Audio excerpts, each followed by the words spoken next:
Today I'm servicing my 80 series Land Cruiser, petrol, 1997. Just going to be doing an oil and filter, doing a little bit of a clean up. Simple as that. We put a new fuel filter in. I always start by just taking the oil filler cap off, just so you can let a bit of air in the top. See, it's been regularly serviced. It's nice and it's not filthy oil. It's starting to darken up a bit, but it's all right. Yeah, I like to take the top off because it stops there getting any sort of vacuum in there. Like, you know, if you hold your finger over the top of a straw with water in it, the water won't come out the bottom, but if you let it off, it goes out. It just lets the oil run out easier. Now I've run this up, it's hot, which means the oil will come out nice and hot, but it's much thinner viscosity now, so it'll pour out easier. You get more of it out. So this bit's pretty simple. Get under your car, your oil filler plug is, your oil, sorry, drain plug is, where are we with the camera? It's that one there, lines up with that, with the EJ on your dry shaft. So just get a 14mm spanner or socket and we'll crack that one off.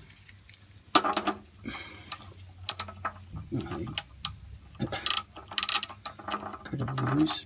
Now, if you take your spanner out of the way and just do this by hand, you're less likely to end up with it going all over the blinging place. Just be prepared to whip this out really quick. Now, because it's hot, it comes out nice and thin. The trick is obviously to make sure your bucket is big enough so it doesn't overfill. So I'm going to drain that all out, and then I'll leave it for a bit.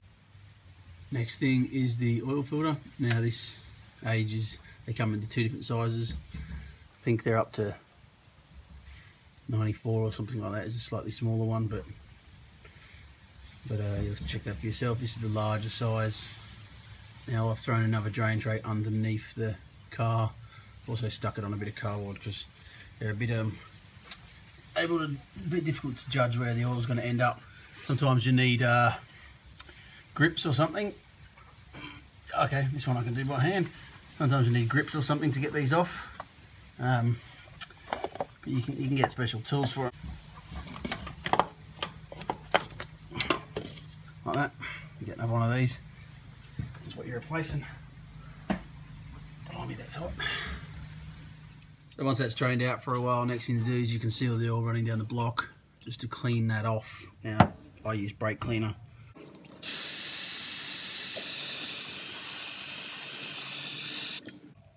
Okay, so what I tend to do here, as you can see on the new filter, it's a plastic cover that obviously just comes off. Pull that off and then around it. It just keeps any dust and crap from getting inside it.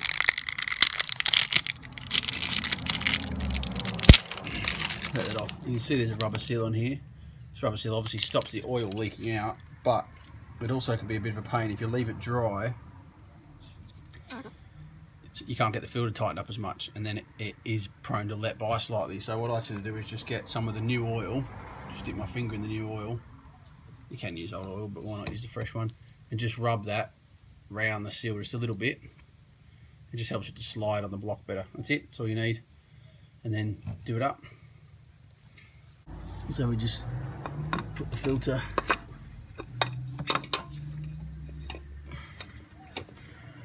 down into the gap. If you can see it, but it just winds on. It's quite a coarse thread, so it's pretty easy to get to go on if you get it lined up. And then just spin it up with your hand. Try not to get oil on the outside of it, otherwise it's a pain to do it up if your hands are slippery. So that's our filter down there, a new one. Nice and hand tight. It's like the worst filter in the world. Get that light in there and just get on it. Nice and hand tight. That's it. It won't leak out now. And then get your rag, give it a little wipe underneath it where, or your spray on brake cleaner. Just clean that up underneath. Alright, so once we've put our oil filter back on, we're happy with everything nice and clean. we're going to just make sure we come and check underneath. Underneath is, you can see it's still dripping a tiny bit, but barely anything, that's fine. And then all we do is we just put our drain plug back in the hole. Now these sometimes come with a collapsible copper washer, or sometimes a rubber, like a rubber back washer.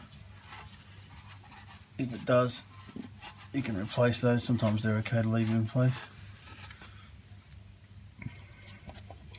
And all you just do with it is just nipping it up. It doesn't have to go crazy. I'm sure there's a torque setting for it, but I don't think I actually know anyone who would use it.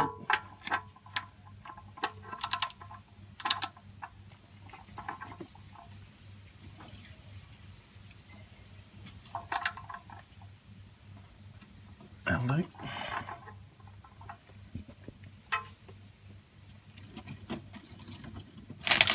And then, as you can see, we've washed the oil and stuff from underneath the car. There's a bit of oil under here, so feel free to wipe that down too. Righto, next thing to do, now the filter's on and the plug is back in. We've checked the fibre washer, made sure that was in good nick. It was all serviceable.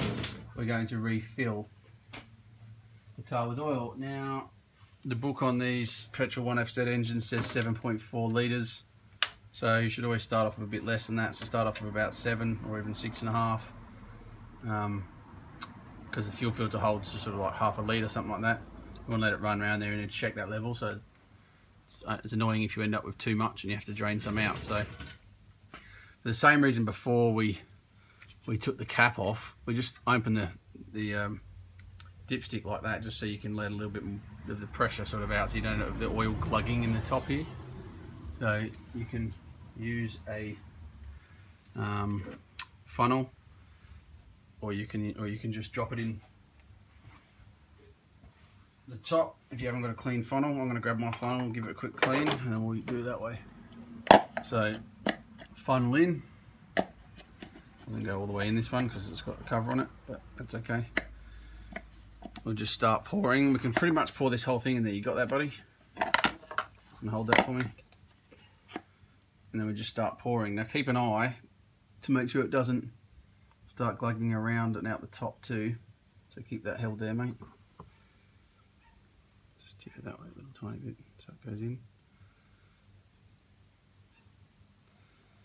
And just keep slowly pouring that in so it fills up until you get to your each one of these got 5 litres in it, so we just keep going until this one's done, and then we can start putting a bit more of the next one in.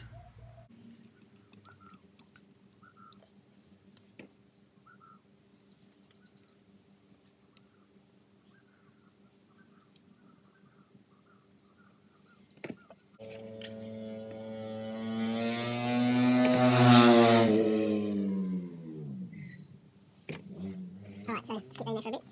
So we've put 7 litres in. Well, last of the 7 litres is going in now. So what we're going to do, once that's all drained through the funnel into the engine, we know that the drain plug's in and the new filter's on.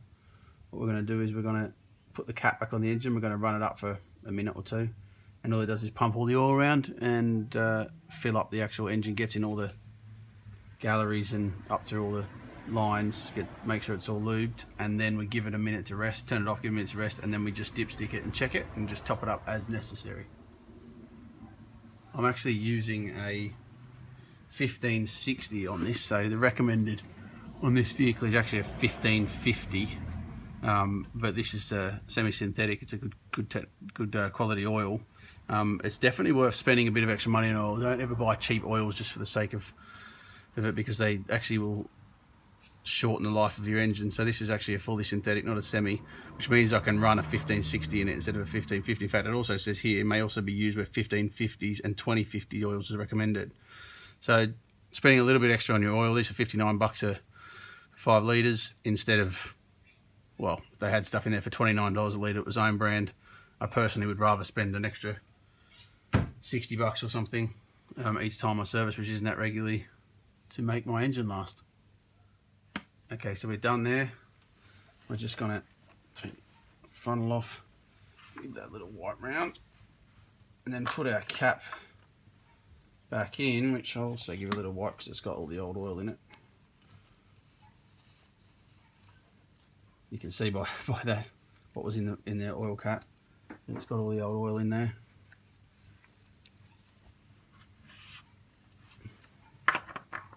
And then, like I say, we're going to run it for a couple of minutes. Start the car for a couple of minutes.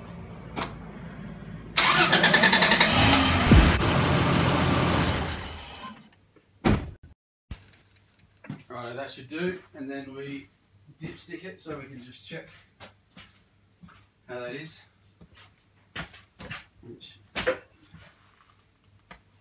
here, we'll just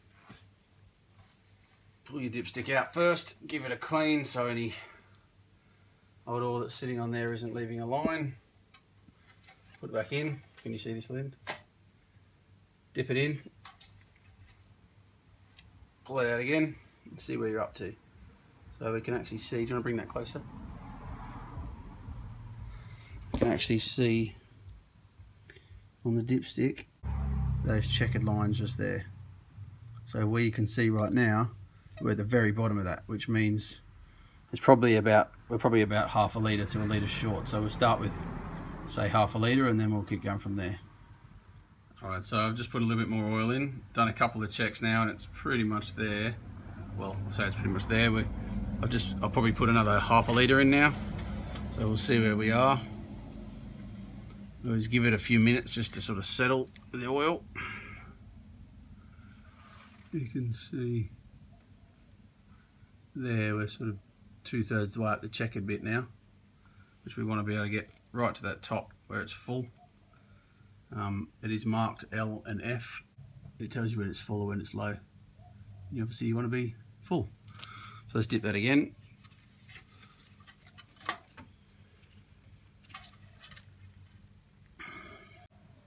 There we go, you can see it's just over halfway, so we need some more oil. Okay, so we're gonna just dip that again. Now we'll just put a bit more oil in.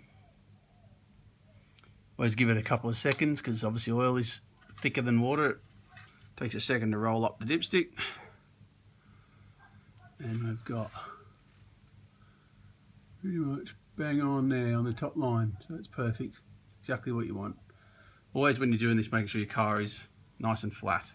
You're parked on a flat spot that's right.